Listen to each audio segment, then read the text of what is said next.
Katerina Yaka watched the German soldiers flee. Streaming from the east, that's what she was seeing. Allied bombers flew above them. She thought they all might die, and then soon there was the silence of all the SS men. When the sun rose the next morning, it was the 1st of May, and they all sang the Internationale. They all sang the Internationale.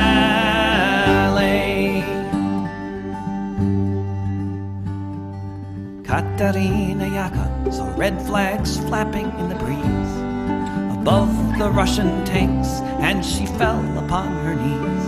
And so many different voices in so many different tongues sang the most beautiful song that could ever have been sung.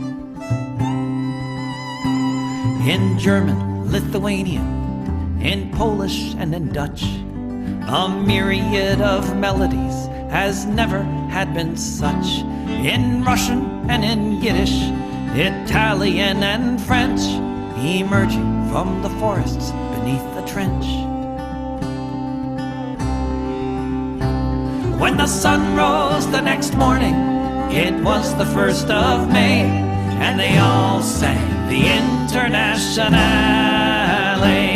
When the sun rose the next morning, it was the 1st of May, and they all sang the Internationale. They all sang the Internationale. Völker hört die Signale auf zum letzten Gefecht.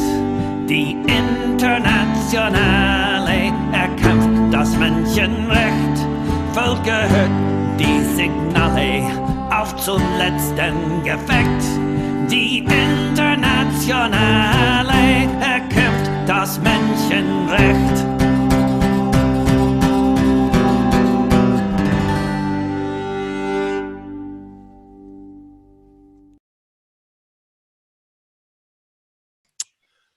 Hello and welcome to Revolutionary Socialist Review with Chris Driscoll and Rainer Shea. On tonight's episode, which we are taping on the night actually, of March 18th, we think what we think will you'll find to be an interesting and maybe even exciting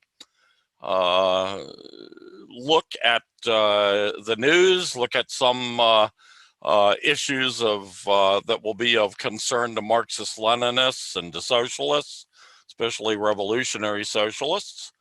And so with that, let me introduce first of all my cohort, Rainer Shea. Hello, Rainer, how are you?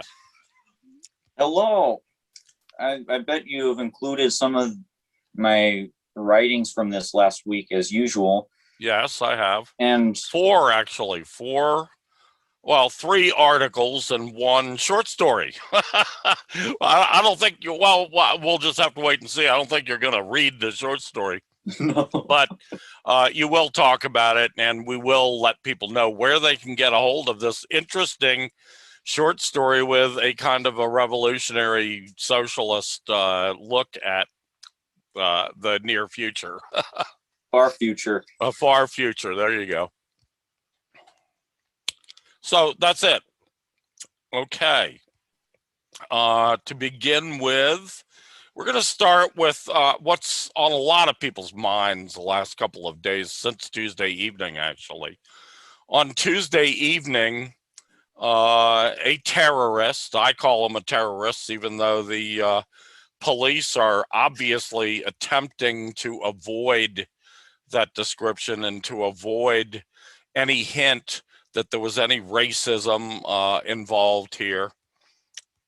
But I am convinced that there is. Anyway, this terrorist shot up 3 massage parlors, or some people call them day spas, or whatever. They're basically massage parlors. Wink, wink. That's, people know what that is. And these particular massage parlors were staffed by mostly Asian women, and this terrorist act was pretty much against Asian women. I mean, there were 8 victims, 8 people died in this, both in Atlanta, Georgia, and in a county northwest of Atlanta, Georgia.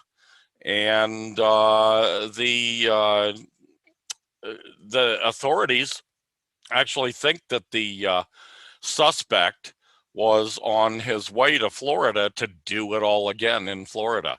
Anyway, the suspect's name is Robert Aaron Long. He's a 21-year-old white male. And anyway, he's alleged to have been the shooter.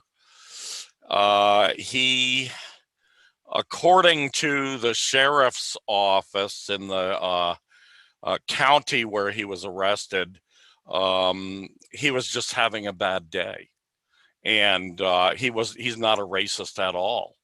That he told the sheriff that he's not a racist.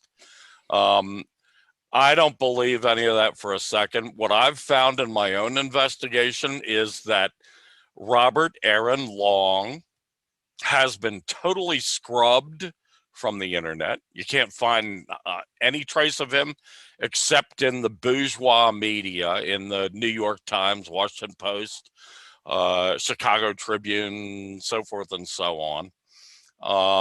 So, I mean, it's pretty suspicious to me that this kid, I mean, Rainer, you're right around that age. You know that every kid that age in America has a social media presence and has an internet presence.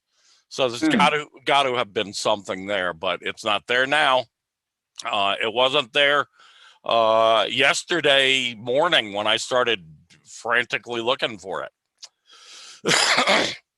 So some really interesting articles concerning this event, this terrorist, what I call a terrorist event. I think it's obvious. The Chicago Tribune, actually, a guy named one of their columnists, Rex Hoopke, wrote in March 17. That was yesterday as I sit here today. It was Wednesday. He wrote an article. It's pretty interesting, actually. It's a column, actually, an op-ed, as we call it in the news biz. And it's titled, "Atlanta Shooting Suspects Bad Day," quote unquote, "and Whitewashing of White Crime." And he goes into basically this Cherokee County Sheriff Captain Jay Baker, who was the one who said the nonsense about yesterday was a really bad day for him. And this is what he did. And anyway, basically, Rex Hopke is pointing out that violence against Asian people in the United States, especially Chinese people, has gone up 150% since 2019. And it's pretty obvious, I think, to most people. I saw 5 or 6 articles today pretty much saying the same thing, that this is ridiculous, that they're trying to claim that this is not a hate crime. This is obviously a hate crime. And 6 Asian women are dead right now. 4 of them were South Korean. So obviously this kid was not too discriminating in his murder and his mass murder spree, if he was in fact the one who did it. I mean, he's alleged, we should say, he's charged. We're not going to jump to judgment here and say he's absolutely the person who did it. I don't know. What I do know is that he is alleged to have been the shooter. He has been charged with several counts of murder, 6 Asian women dead, 1 Latino man dead, and then the other one I'm not sure yet. And I think it might be because that person's next of kin hasn't been notified. Anyway, there's several other articles that I found really great looks at this whole thing. Danny Haifong is one of our friends of our show who's been on the show a few times, I think at least twice, maybe 3 times, but at least twice. Danny wrote a great article that touches on this whole issue, basically looking at the idea that, well, the title of the article is New Cold War is Built on Humanitarian Interventionism, Interventionist Lies, and Dismissal of Actual War Crimes. And then he goes into the US's new Cold War against Russia and China. And he says, for instance, a new Gallup poll revealed that 80% of US public possesses a negative opinion of China. Only Iran and the DPRK, which is North Korea for people that aren't familiar with the official title, but Democratic People's Republic of Korea is the official title. 2 of the most villainized nations of U.S. propaganda machine are viewed with more disdain among Americans. So only those 2 countries, Iran and DPRK, I'm sorry, are get a larger negative opinion from Americans than China. And this is not the way it was just a few years ago. Just a few years ago, I think China had a much more positive among American people. This is obviously the Trump and Biden and Obama regimes waging hybrid asymmetrical warfare against China, demonizing China's President Xi Jinping, and demonizing China's people. And so now, even if you're not Chinese, even if you're North Korean or South Korean in America, and you look, East Asian of some type, nuts like this fella here, the terrorist, are going to be shooting at you. And that's the other side of this. There's a tremendous amount of fear on the part of Asian Americans, Asians in general, who are in America for any reason. So there you have it, Rainer, and wonder what your thoughts on this are after this rather somber and grave terrorist tragedy. The campaign from the police to paint it as something as a crime that lacks the characteristic of race, that was based purely in some kind of sexual addiction, I think it was what he claimed, or a right. General bad day. What the sheriff claims. Yeah. Because we don't know what he claimed. We just know what the sheriff told us he said. Yeah. This campaign to whitewash the racist aspect of it, clearly racial aspect of it, by diverting the nature of it towards some other thing, and perhaps even painting this guy as a victim of society in some sense, even though he's not the victim, he's the perpetrator in every way conceivable. This campaign to whitewash white racial crimes, it makes me think of white fragility, of the impulse that whites tend to have to get genuinely scared when the topic of race comes up.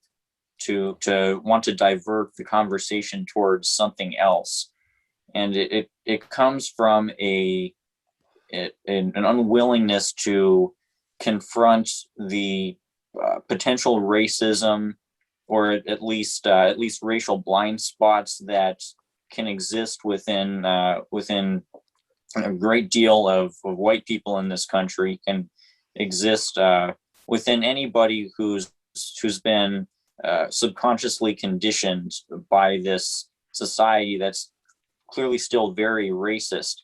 I mean, Steven Crowder just felt comfortable doing a lame black person voice to mock these farmers who are trying to get representation, these black farmers. So you can find instances of racism in the society still. It's ubiquitous, and it bleeds into things like the things like this. It relates to things like this. It's all connected, and it's all also connected to the irresponsible ways that the U.S. media has been portraying Asian people as the geopolitical tensions have ramped up. Yeah.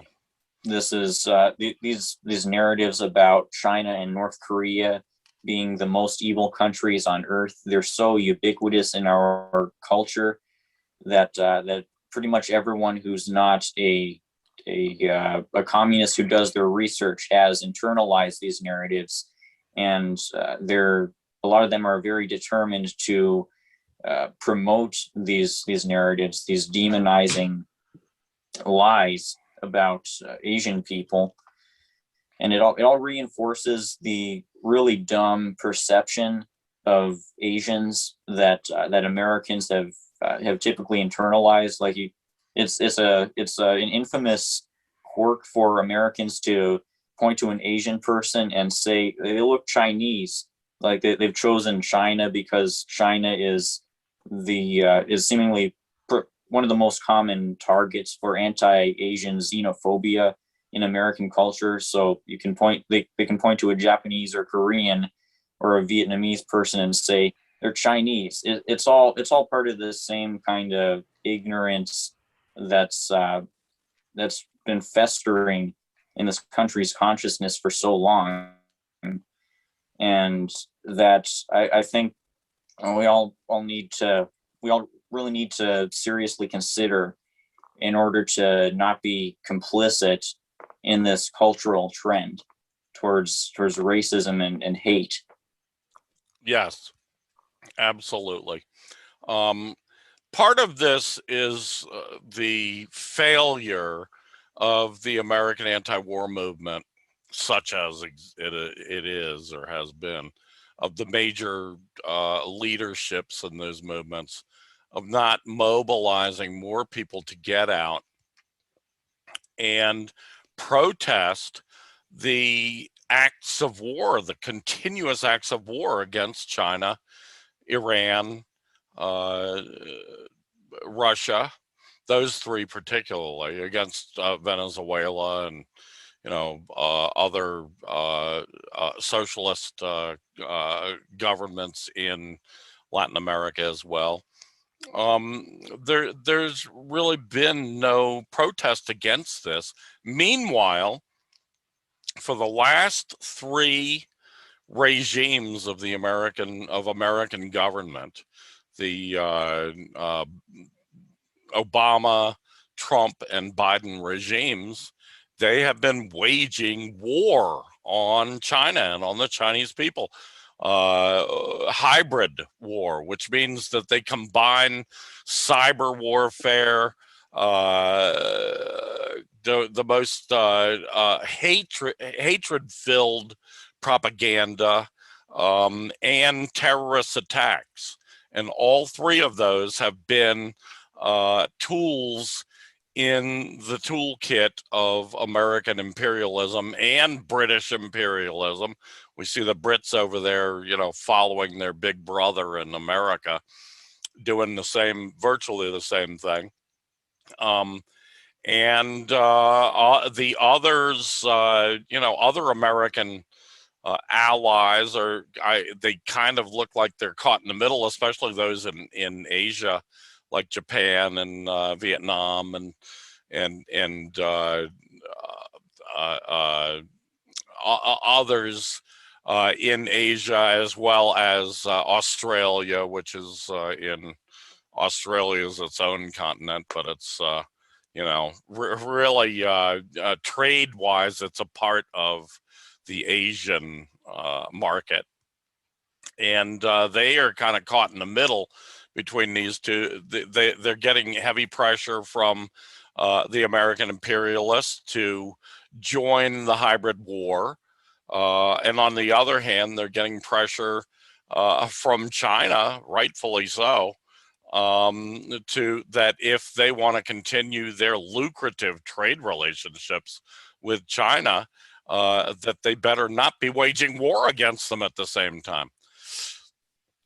We'll be talking a little bit later about today, the summit in Alaska, the Alaska summit between Chinese Foreign Minister Wang Yi and American U.S. Secretary of State Tony Wynken, Blinken, and Nod Blinken, that took place starting today in Alaska, and it will go on through tomorrow, as well as a 2-day summit. Supposed to have 3 sessions, and we'll get into that a little bit in just a little bit. But yeah, this, in my opinion, this terrorist terrorist murder of 8 human beings, at least 6 of whom were Asian and 1 of whom was Mexican American. And he is also a war hero. I just found out he's a veteran. I think one of the others might have been a veteran as well of U.S. foreign wars, imperialist wars. So anyway, I think, it's pretty obvious that this has been caused by Obama, Trump, and Biden, and their hybrid warfare against China, their hatred against China. So that's my final thought on it. Far-right terrorist groups plan to enact massive violence. Now, while you go into this, I'm going to get up for a couple of minutes. I'll be back, hopefully before you finish. So, Rainer Shea, take it away. I've been looking at the direction of the right-wing militia movement in this country for a while now, since I realized the nature of our American decline, of the fact that climate crisis and ecological crisis and the neoliberal economic crisis, they're all converging to make things worse in this country, to make living conditions worse, to make social programs and infrastructure break down. There's a great social breakdown happening, and there are violent opportunists within the American far right who seek to exploit this accelerating breakdown for their genocidal ends. And I say genocidal because these people are the vigilante wing of the capitalist reaction in this country. Their goal is to enact ethnic cleansing and mass killings of their political opponents, namely anybody who is perceived to be leftist and vocal about being leftist in any capacity. They want to kill off all the socialists and all of the disfavored ethnic groups and all of the people who are openly anti-LGBT or whatever additional group that American fascists hope to exterminate.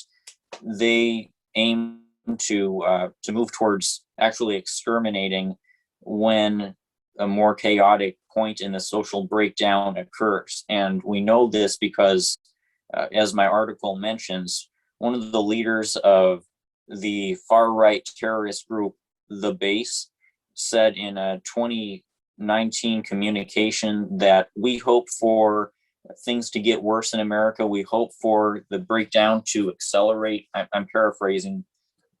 We hope for the collapse to speed up so that we can take advantage of the power vacuum and carry out our goals, fill in this vacuum of control. And then in this last year, we've seen these creepy online message boards where neo-Nazi, I don't like that obsession with the term neo, let's just call them Nazis. These online Nazis have been sharing images of themselves in hazmat suits and masks, with holding rifles, and saying things like, "I'm here for virus control and for parasite control." No doubt they were in that message they were referring to the so-called parasites that they think are dragging down society with degeneracy, and by parasites they're no doubt talking about the disfavored ethnic groups and disfavored sexual groups and disfavored political groups who they hope to exterminate. They hope to take advantage of the social collapse that this country is experiencing to move in and massacre all the people that they don't like. And even though in this last year these far-right terrorists have often been in opposition to the U.S. government, even though they've been antagonistic towards the state, make no mistake, they're working ultimately in the interest of the capitalist state, because the nature of our capitalist reaction is one of mass killing and of violence. And so the intelligence agencies and the police hope to work with these terrorist groups to kill off the people that the capitalist state wants to be killed off.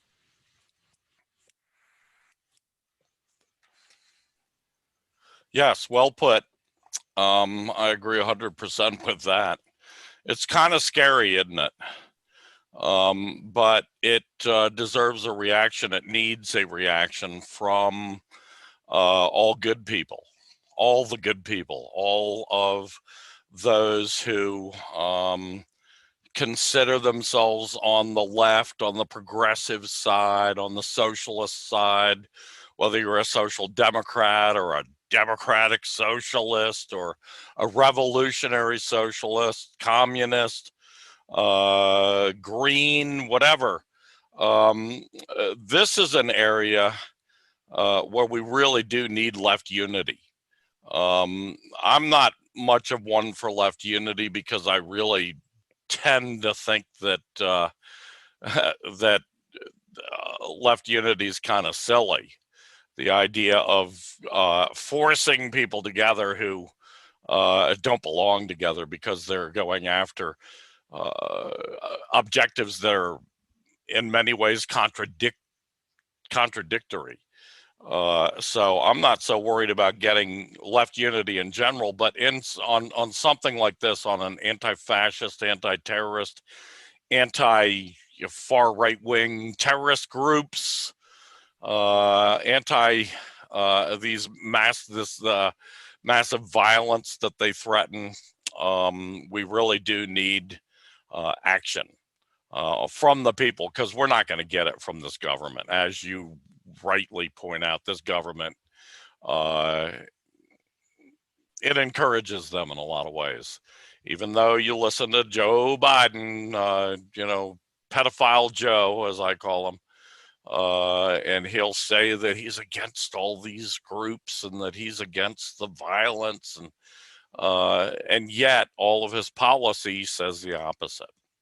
And we see that a lot with Biden. So anyway, Next on the list, U.S. Secretary of State Tony Wynken, Blinken, and Nod. I mean, his real name is Blinken, but since he fits so well into that old goofy poem about Wynken, Blinken, and Nod, I can't resist. I guess it's the kid in me. What can I tell you? Anyway, Tony Blinken announces new illegal sanctions on the day before the Alaska summit with Chinese Foreign Minister Wang Yi. And of course, we're speaking to you tonight at the end of Thursday, after the first day the summit has already taken place. And the summit turned out pretty much as one would expect, given the fact that Blinken and his boss, Biden, spent the last couple of weeks trashing China. This thing turned out, the first day was basically a war of words, according to those who were involved in the summit. The foreign ministry, I should say, of China had some interesting stuff to say about it. Essentially, Foreign Minister Yi, and through his spokesperson,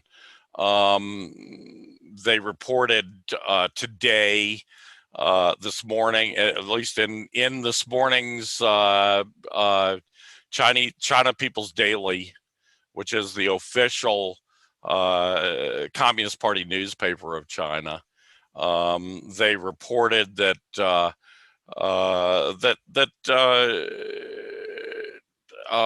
at least according to Zhou Lijian, he told people that the summit turned out to be that the Foreign Minister Yi used this, or Foreign Minister Zhou, I should say, used this event to let Americans know that China has great concerns over America's human rights violations. They pointed out the mass murder of Black people and other people of color, the murder of Asian people, and the increase of murder of Asian people.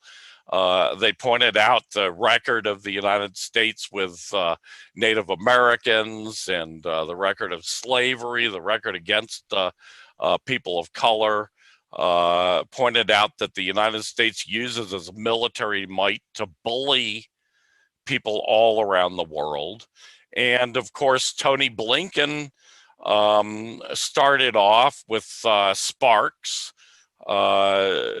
claiming that China is a violator of human rights, and bringing up all the lies that the Americans tell about the Uyghurs in Xinjiang, and the people in Hong Kong. Those terrorists in Hong Kong that China rightfully cracked down upon, and of course the Hong Kong's own government cracked down upon last year when they were committing acts of terror against regular people. From what I understand, something like 80% of Hong Kong people are pro China, pro People's Republic of China, and look forward to having a good relationship with China and see themselves as part of China. So this is really the other 20% who are getting money from the United States to do terrorist acts, and yet Tony Blinken had the temerity to raise this as something that China is doing wrong. No, no, no, no. China is not doing wrong here. The Americans, by instigating these acts of terrorism, the American government, I should say, it's not the Americans, because I don't think Americans really know what's going on. And I think that they've been so lied to for so long now, especially since Obama started this hybrid asymmetrical war against China in 2011. People have just heard one bad thing after another that was all based on lies against China. So there you have it. The summit will be going on tomorrow. I guess next week's episode will have more to report, because it will be over by then, and we will have gotten the official responses from both the American imperialists and from the People's Republic of China.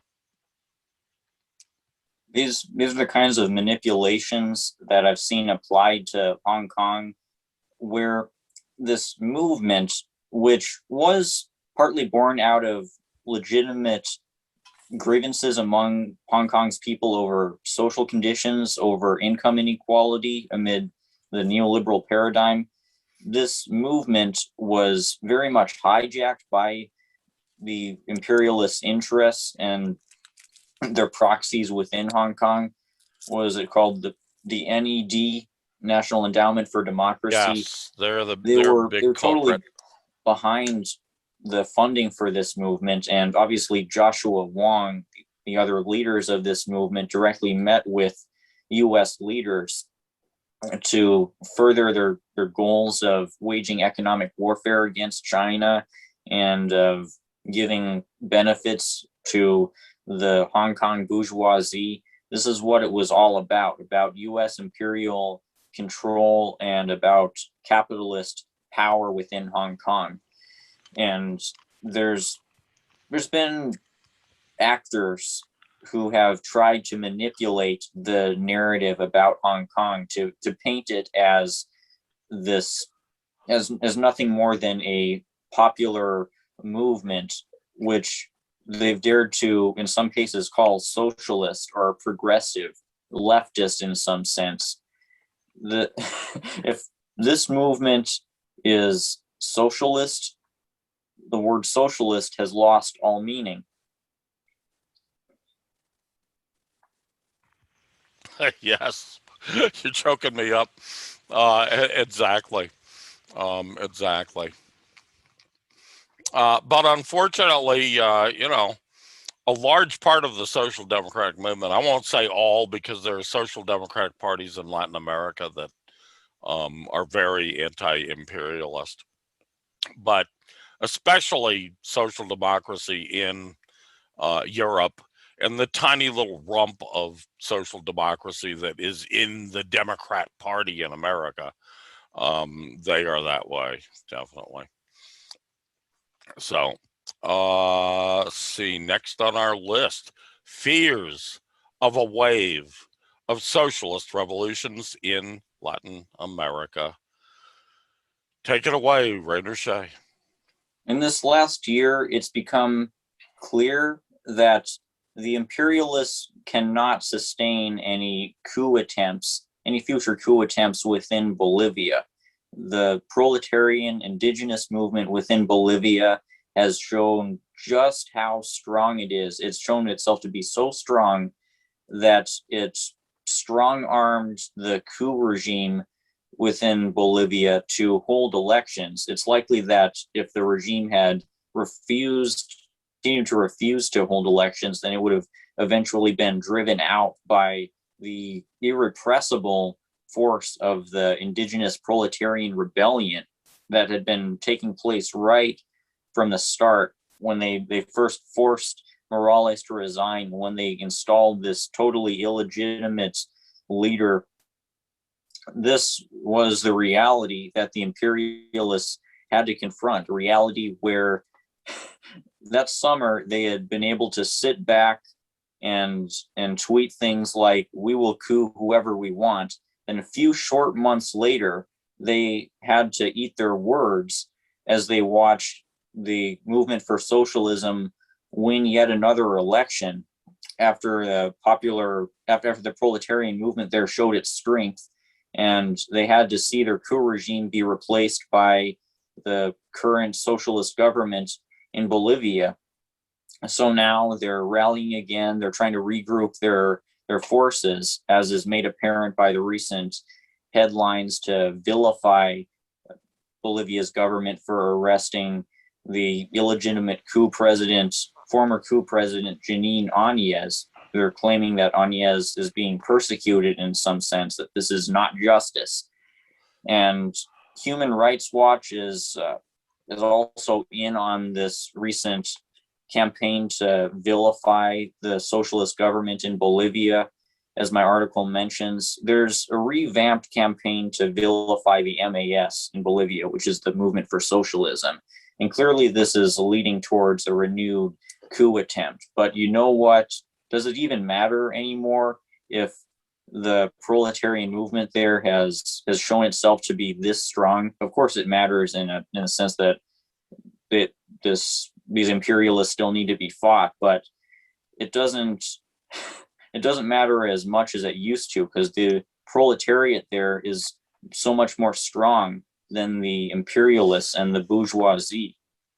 And this is the trend that the imperialists are terrified will continue to spread to more parts of Latin America. Already in Ecuador, the people are on their way towards electing an anti-IMF candidate, and the pseudo left in Ecuador, the ruling class in Ecuador, the imperialist agents in Ecuador are reacting to this by calling for a military coup where the election gets overturned and the anti-IMF candidate is prosecuted over fabricated charges. All of this is part of the reaction that the imperialists are carrying out to the prospect of a new wave of socialist revolutions throughout Latin America. Another aspect to it is the tightening of state control within the neo-colonies in places like Haiti and Honduras. Just last month, I think it was, Haiti's US-backed president effectively announced himself to be a dictator of Haiti. He's been shooting protesters, he's been killing journalists, he's been consolidating his presidential power illegitimately, and the US is complicit in all of this because they ultimately want to bring back Latin America's paradigm of dictatorships, all with the purpose of staving off or attempting to stave off a new wave of socialist revolutions in that region. Yeah, some exciting stuff going on in Latin America, and some gruesome stuff as well, depending on whether you're looking at the American imperialists and their toadies in the indigenous capitalist ruling classes in all of those countries and what they're up to, or whether you're looking at the anti-imperialist socialist governments and socialist movements in Latin America. Some really good news coming out of Brazil.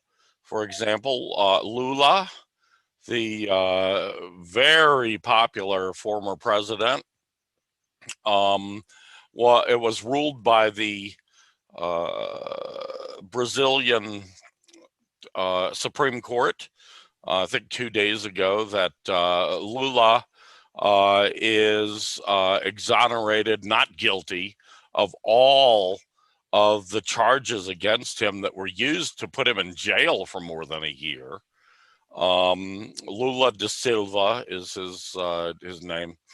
And they ruled that Lula could run again for office. And so it's expected now that he will run for president in, I think it's 2022, just a year from now. And if he runs, he will win. There's no doubt about that, because he is by far the most popular.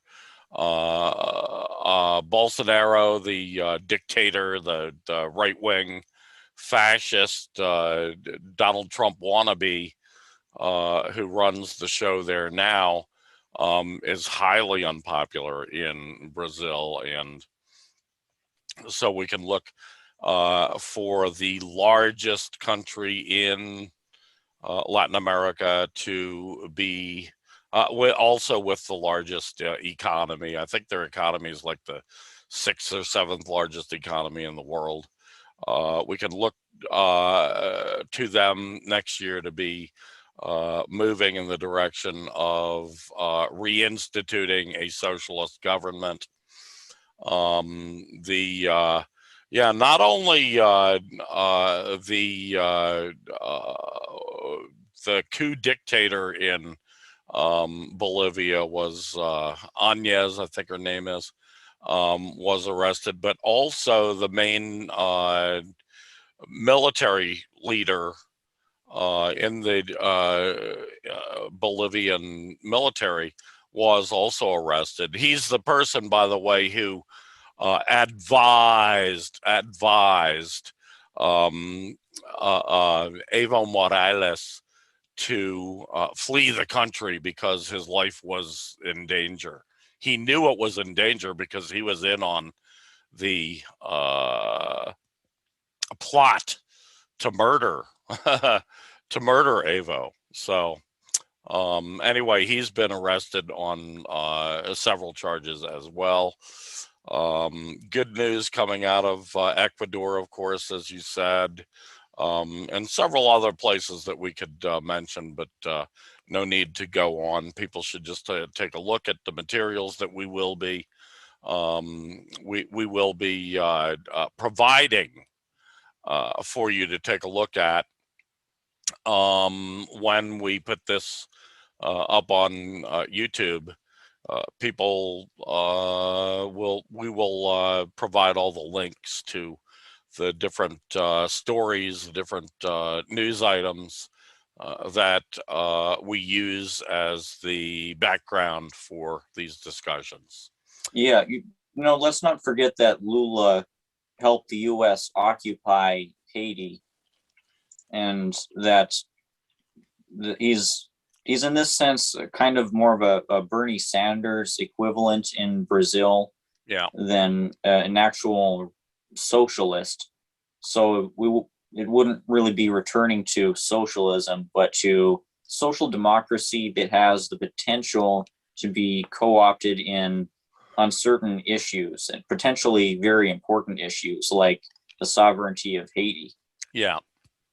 I mean, the Workers' Party of Brazil is, as you say, it's a social democratic party, and they're much more European style, European influence, like Bernie Sanders is.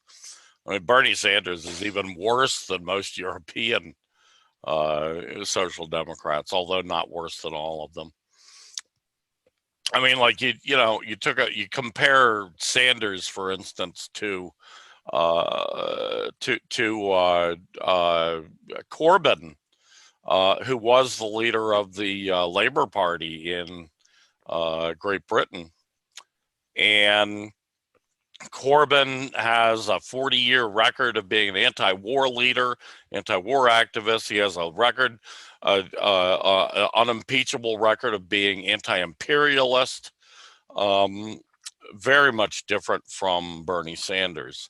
But as you say, I mean, the Workers' Party, which is Lula's party in Brazil, we can expect some of the same kind of social democrat blunders that you know, as we know also from our the long history in Europe, at least this a century of history in Europe, where social democratic parties have come to power, come to government, in other words, come to run the governments. Having a socialist government,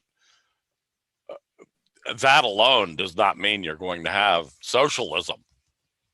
As we have explained on this show many, many times, even when the socialists seem more sincere in wanting to implement socialism, like in Venezuela, for example, they have a lot blocking them from that. A lot of institutionally, and the state itself, which is a capitalist state in Venezuela, blocking them from many of the efforts they tried to implement. Not to mention the capitalist class in Venezuela, not to mention the fact that the capitalist class colludes with the American empire. The same goes, for instance, for Mexico, another large country with a well-developed large economy, with a socialist president, or at least populist. They call him populist, I think, but he's basically a social democrat as well. And I mean, he used to be a member of the Social Democratic Party in Mexico, the main Social Democratic Party. But there again, he has good intentions. He's definitely has those anti-imperialist sentiments, but you know, he's caught in a situation where he's trying to implement some mild socialist platforms, some socialist goals, while at the same time he's doing it within a state that is structured as a capitalist state. It's essentially run by the capitalist class. That's why you really need a socialist revolution, because a socialist revolution institutes a socialist workers state, and tears down the capitalist state, disassembles it, and on its ashes, like a phoenix rising up, it builds a workers state with the participation of all the various working classes, farmers and farm workers, and industrial workers and service workers and so forth and so on. They become the ruling class in a socialist workers state. So that's what we need. Meanwhile, back to China again. The international politics, or policies, I should say, of the two sessions. Now, if you've watched the last couple of episodes of Revolutionary Socialist Review, you will remember that we explained what the two sessions were. They are the two major legislative bodies of China, holding a week's worth of meetings. Those are all over now, but as we were announcing last week, they were in the middle of them. And some really interesting international policies came out. And I'm basically including this just as a counterposition to all the lies that Tony Blinken was saying against China earlier on, and in answer to these like Tuesday's terrorist murder spree, allegedly by Robert Aaron Long. People who think like that, and we know there are a lot of them in America, they need to start seeing the other side. And this is one example of the other side. And if you will bear with me, I am simply going to share with you a short video that I think can say all this stuff better than me. And let me see if I can find it here. I'm always running into this problem where I can't find the damn thing I'm looking for. Just a minute. let's see here. Oh, here it is. Okay. Jeez, my eyes are getting bad. I hope you'll forgive me. But let me just let this spokeswoman from China say what she wants to say. During every year's 2 sessions, a frequently asked question by our foreign audience is, does the 2 sessions only focus on Chinese citizens and domestic issues? Well, this couldn't be further from the truth. As the only major economy to achieve economic growth amid the pandemic, the world has high hopes for China's future development. In looking ahead, China will surely make every effort to provide all the necessary support for others along the path to recovery. Let's check out what benefits and favorable policies are being introduced for our foreign friends during this year's 2 sessions. As the COVID-19 pandemic swept across the world, vaccine manufacturing and distribution have become a major concern for every nation and every citizen. As one of the leading powers in such areas, China has pledged to offer up its vaccines as global public goods, and the country has worked in all earnestness to improve vaccine accessibility and affordability in developing countries near and far.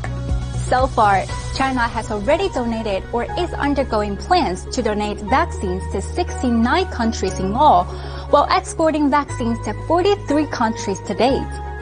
Chinese Foreign Minister Wang said that vaccines will inject more confidence and hope into the global fight against the virus. In addition to vaccines, foreign entrepreneurs, students, and tourists have all been paying close attention to China's timetable for resuming international travel after a long pause. The Chinese government announced that it will roll out health certificates for international travelers. In the near future, as more and more countries enter into agreements on the mutual recognition of health certificates together with China, this health passport for international travel will begin to play a significant role in promoting the healthy, safe, and orderly exchange of transnational personnel across borders. As the world's second largest economy, the top cross-border trader of goods, and the #1 destination for foreign investment, China vows to play a more prominent role in actively developing global partnerships. Chinese Premier Li Keqiang remarked in his government work report that China will pursue a high standard in its continued opening up, promoting stability and improved performance in the country's foreign trade and investment. China will pursue its policy of opening up to the outside world at a larger scale, wider scope, and a still higher level, making a greater effort to participate in international economic cooperation. China will make effective use of foreign investment and take steps to further reduce the limits on such investments in its negative list. Foreign investors are welcome to expand their investments into China and share in its vast open market and development opportunities. China will open its doors still wider to the world. So for now, hope to see you all again soon. Okay. Let me make sure I turn that off. Anyway, you can hear that all right? Yeah, those cities, those urban areas, they look so different from what we see in the United States, don't they? They look so futuristic, so well maintained, so prosperous. And this is the reality that our media smokescreen seeks to use, that seeks to cut the American people off from.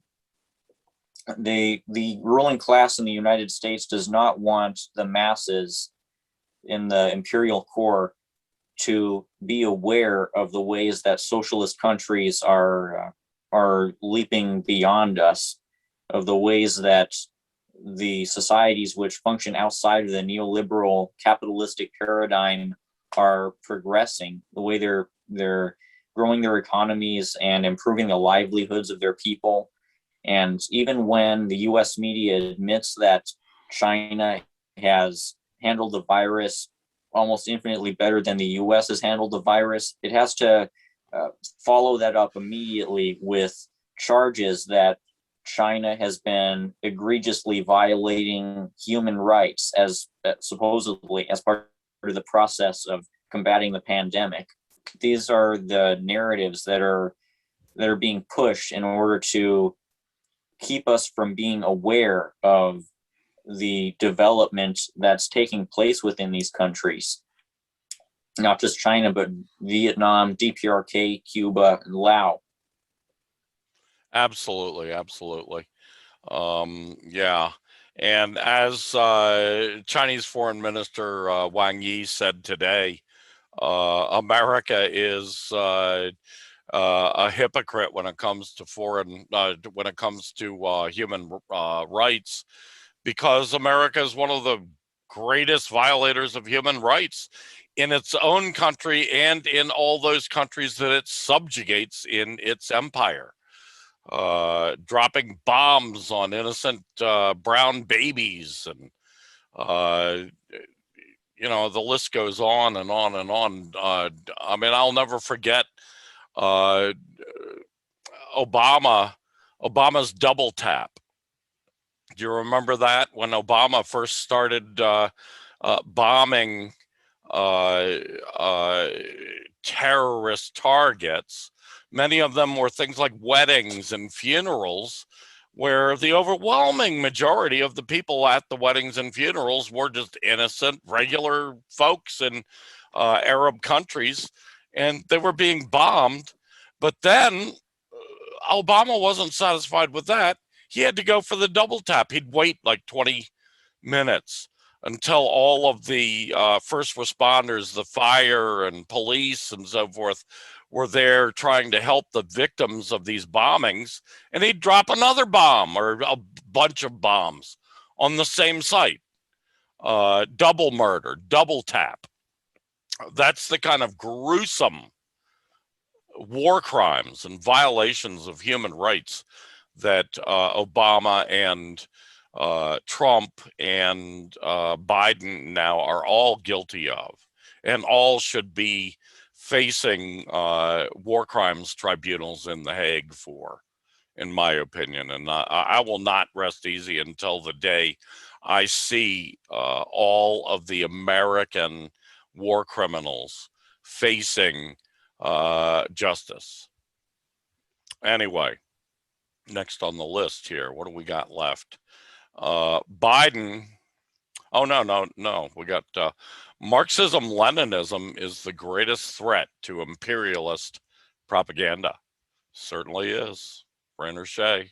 It's the greatest threat to imperialist propaganda because of what we just discussed, because of the juxtaposition, if that's the right word, that can be made between the conditions of the United States and pretty much the entire rest of the capitalist world right now, and the conditions of socialist countries like the PRC. These socialist countries are rapidly developing towards a more prosperous place. In this last year, China has eliminated absolute poverty, whereas in the capitalist world, overall, around 150 million people have just been driven into extreme poverty. In the United States, tens of millions of people have just become permanently unemployed. Millions of families have been newly finding themselves regularly hungry, unable to access enough food, unable to access healthcare, unable to pay their rents, their bills, all this debt piling up, this madness, this misery that we find ourselves in with the austerity and privatization, the regressive taxation, the war against workers' rights that's been waged throughout this last half century as neoliberalism has been proliferated around the globe.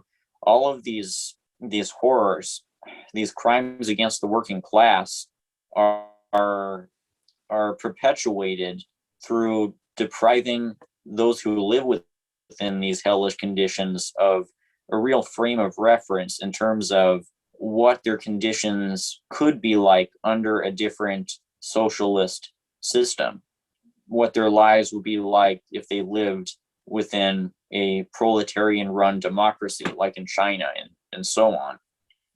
They don't want us to be aware of these differences in the conditions. They want us to view China as just as bad or worse than the US. They want us to view China and the DPRK and Cuba in particular as examples of necropolitical tyranny, where there's no democracy, no freedom, where the people are deprived of basic rights.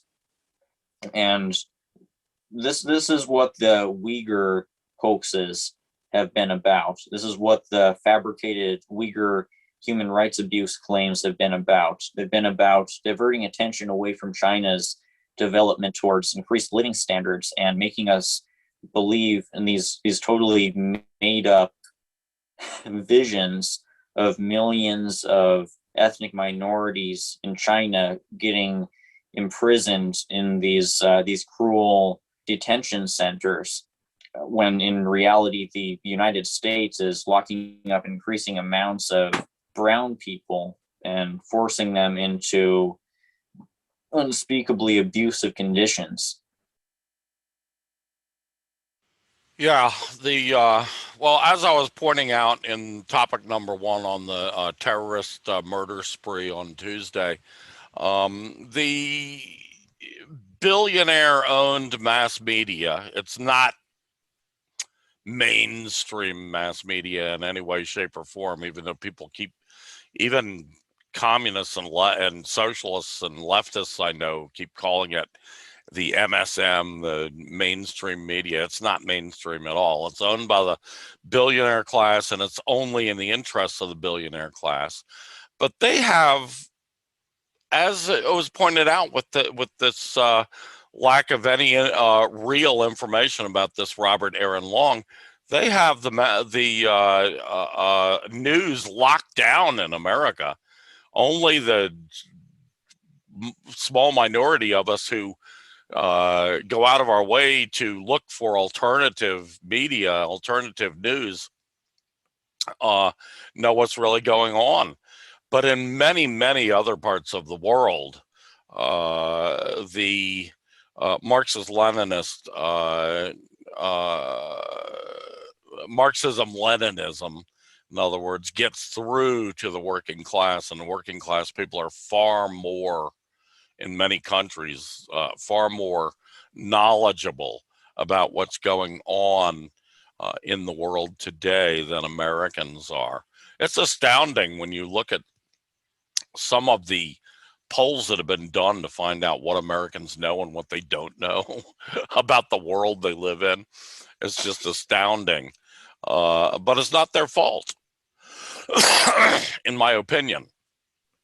It is not their fault. It is the fault of the billionaire-owned mass media that feeds them garbage. Garbage in, garbage out. So, yeah, I mean, hopefully the fact that more and more people are becoming socialist in America, more and more people are starting to become aware of the really anti-democratic control that the billionaires and the richest of the rich have over what we see and hear and read every day. Hopefully some of that is starting to break through. We definitely see it breaking through in the Black community, which has always been in the vanguard of the American working class. We definitely see it breaking through in some of the more forward-thinking unions, and we definitely see it breaking through in the precariat, as they call the precariat, people with like temporary jobs, temp workers, and people who work in non-union industries, who are starting to get together and organize themselves, like Amazon workers, for example. We're starting to see things break through there.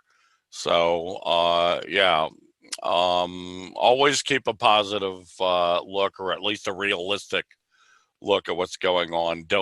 Please do not just allow yourself to be sucked in to the billionaire-owned news media, which is almost every bit of news media you see. Look at that with a real jaundiced eye. Okay, next on the list, Biden is blundering into nuclear escalation, and Russia, China, and North Korea will respond in kind.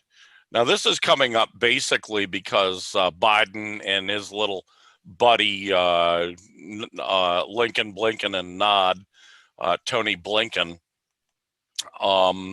have been talking about, seem to be moving towards the idea of putting nuclear weapons, a new class of intermediate range nuclear weapons, into South Korea and even Japan, which would drastically change the nuclear missile balance and force Russia, China, and North Korea, three nuclear powers in that same neighborhood, to respond. And they will respond. An example of this, and I'll put a couple of articles up, but I'll mention this one first. It's an article by Andrew Karibko. Andrew's a guy that I read a lot. He's an American based in Moscow, Russia, an expert in Russian affairs and in Asian affairs generally. And he writes quite often. He writes these days for a place called oneworld.press. And I'll put the link for this article, but he wrote a great article about this whole issue, saying, will the U.S. be responsible for a Russian, Chinese, North Korean missile alliance? This is published on 15 March. So what's that, like 3 days ago, 2021. And Andrew, he says, well, he's got a picture here, and in the caption it says, Russian Foreign Ministry spokeswoman Maria Zakharova warned last Friday that the U.S. reportedly planned deployment of intermediate range missiles to Japan will certainly entail our retaliation. That's the words of Maria Zakharova, the Russian Foreign Ministry spokeswoman. She's become quite popular. A lot of people see her. She's kind of an attractive, blonde-haired woman. Anyway, Andrew here says the U.S. is so obsessed with attempting to contain, quote unquote, contain China, that it might ultimately be responsible for creating a Russian, Chinese, North Korean missile alliance if it doesn't reconsider its reportedly planned deployment of intermediate range missiles to Japan. Then he goes on to talk about what Maria Zakharova said last week that I just reported on. And Andrew says the neo-realist theory of international relations preaches that states will always put their security interests first, which in this case could realistically lead to Russia, China, and North Korea coordinating their defensive response to America's emerging missile-driven threat, as is their right under international law. Such an outcome would arguably be against the U.S.'s regional security interests, including those of Japan and South Korean allies. It must be remembered that Russian-Chinese strategic partnership received an enormous boost in 2014 following the simultaneous onset of Western sanctions against the Eurasian great power, that's Russia, during the Ukrainian crisis, in parallel with the U.S. doubling down on its provocative actions in the South China Sea.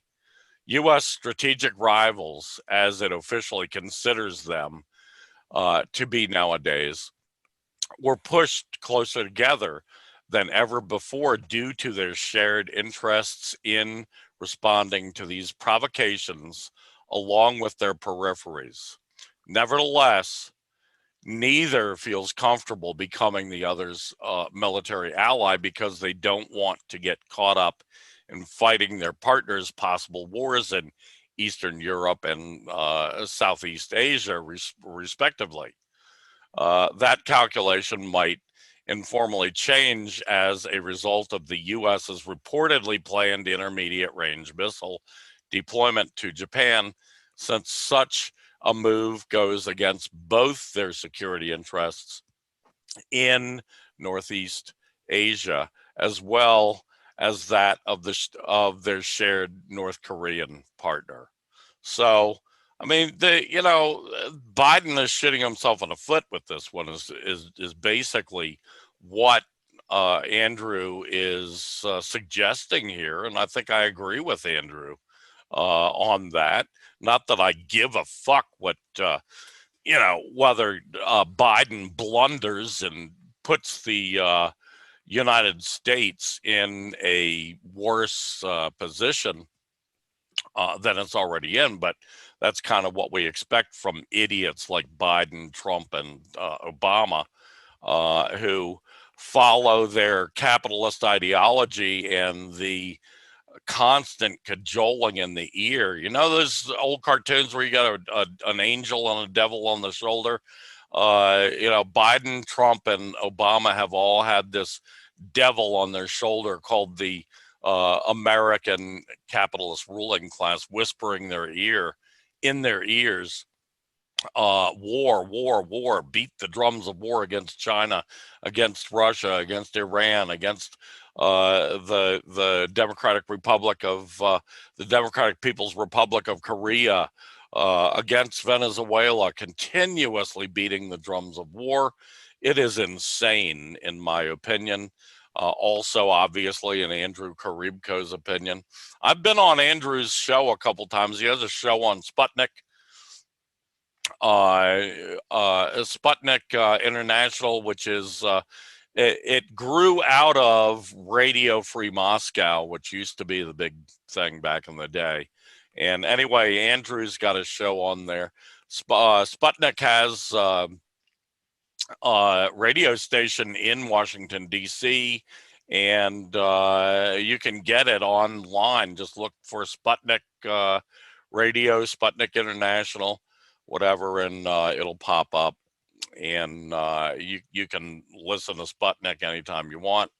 Andrew has a great show on Sputnik, and as I say, I've been on his show a couple times talking about the political situation in the United States.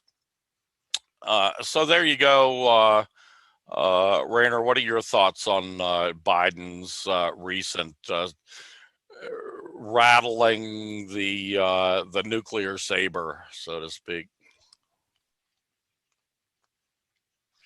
Reminds me of 4 years ago when Trump made his fire and fury comments. What Trump was doing was standing on Kim Jong-un's shoulders and calling himself tall. He was making up some tough sounding statement that served to help convince himself that the United States is fully in control in over the North Korea situation, when in reality the DPRK over the course of the last decades prior to a couple of decades prior to then had actually outmaneuvered the United States.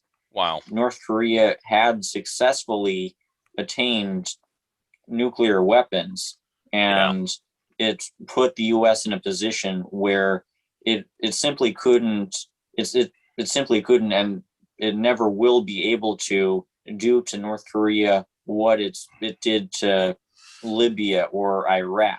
Right. And now we see the U.S. imperialists with their saber rattling, how they've brought Russia and China closer together militarily in recent years, and now we see how this is additionally going to strengthen. This is going to bring North Korea into this mix of nuclear armed countries that are very willing to collaborate with other powerful nuclear armed countries to resist U.S. imperialism.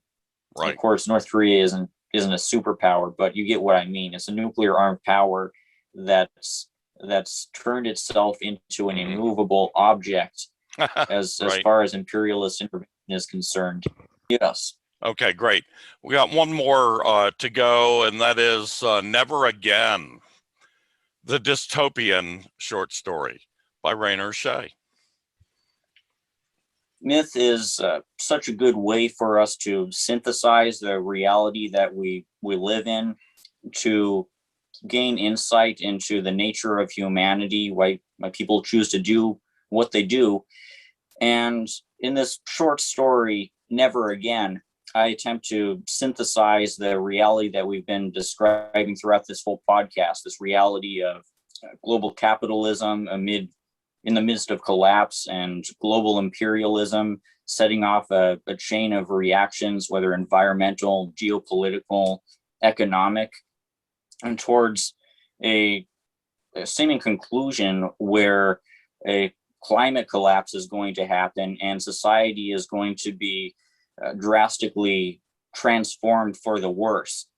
And in this story, I describe a scenario where the ruler of this city, an immortal gum golem from the show Adventure Time, Princess Bubblegum, carries out a series of censorship measures and incorporations of industry from a foreign imperialist power that go towards propping up this global capitalist system that's ultimately driving towards a climatic collapse. And the end point is a scenario where the sky becomes perpetually clouded over through manufactured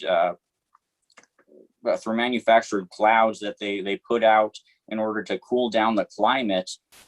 And she provides the technology because she was ahead of the humans technologically in that sense. And there's a lot of lore behind this.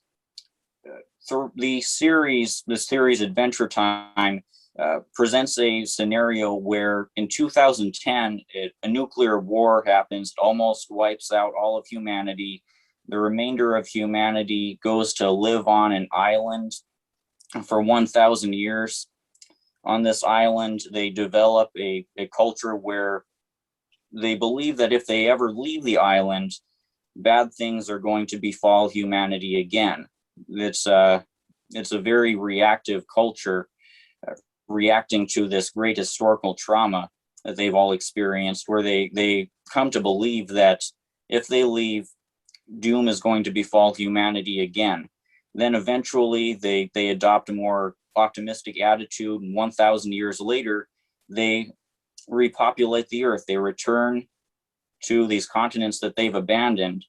That's where the series leaves things off. Then I imagine a scenario where the humans fully repopulate the earth, where they build new societies, where they continue on with the project of civilization that was interrupted over 10 centuries ago when this atomic war happened.